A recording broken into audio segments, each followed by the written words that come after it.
Hello, നിത്യോപയോഗ സാധനങ്ങളുടെ വിലക്കയറ്റം കാരണം സാധാരണക്കാർക്ക് ജീവിക്കാൻ പറ്റാത്തൊരവസ്ഥയിലായിട്ടുണ്ട് ഇപ്പോൾ. പൊന്നും വിലയുള്ളൊരു സാധനം വാങ്ങിക്കാൻ വേണ്ടിയിട്ട് ഒരിടം വരെ വന്നതാണ് ഞാൻ. ഇവിടുത്തെ പുഴയും പരിസരമൊക്കെ കണ്ടപ്പോൾ ജസ്റ്റ് ഒന്ന് വീഡിയോ എടുത്തെന്നുള്ളൂ. പണ്ട് കടുകേതാ മുളകേതാന്ന് തിരിച്ചറിയാൻ പറ്റാത്തൊരു കാലം എനിക്കുണ്ടായിരുന്നു. ആ ഞാനാണ് ഇപ്പോൾ ലിനേഷിനെയും കുറ്റം പറഞ്ഞുകൊണ്ട് നല്ല തേങ്ങ നോക്കി എടുത്തുകൊണ്ടിരിക്കുന്നത്. ലിനേഷ് എപ്പോൾ തേങ്ങ കൊണ്ടുവന്നാലും പകുതിയും ചീത്തയായിരിക്കും എന്നാണ് പറയുന്നത്.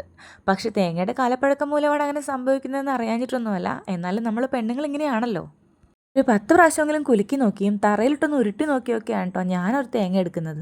എടുത്തെടുത്ത് വന്നപ്പോൾ ഏകദേശം 10 കിലോയോളം എടുത്തിട്ടുണ്ട്. അതിപ്പോൾ ഒരു തേങ്ങയാണെങ്കിലും നന്നായിട്ട് പരിശോധിച്ച് എടുക്കാൻ പാടുള്ളൂ. കാരണം നമ്മൾ കൊടുക്കുന്ന പൈസയ്ക്ക് മൂല്യം ഉണ്ടാവണമല്ലോ. തേങ്ങ പെറുക്കൽ മാത്രമേ എൻ്റെ ജോലിയുള്ളൂ കേട്ടോ. ബാക്കി തൂക്കുന്നതും എടുത്തുകൊണ്ട് വെക്കുന്നതും എല്ലാം ലിനേഷിൻ്റെ ജോലിയാണ്. വയസ്സ് ഇത്രയൊക്കെ ആയെങ്കിലും 10 കിലോ ഒന്നും ഒരുമിച്ച് പൊക്കാനുള്ള ആരോഗ്യം നമുക്കെപ്പോഴും ആയിട്ടില്ലപ്പാ. കൂടെ എന്തിനും പോകുന്നൊരു ജിമ്മനുള്ളപ്പോൾ ഞാൻ എന്തിനാ അല്ലെങ്കിലും അതിനൊക്കെ മെനക്കെടുന്നത്.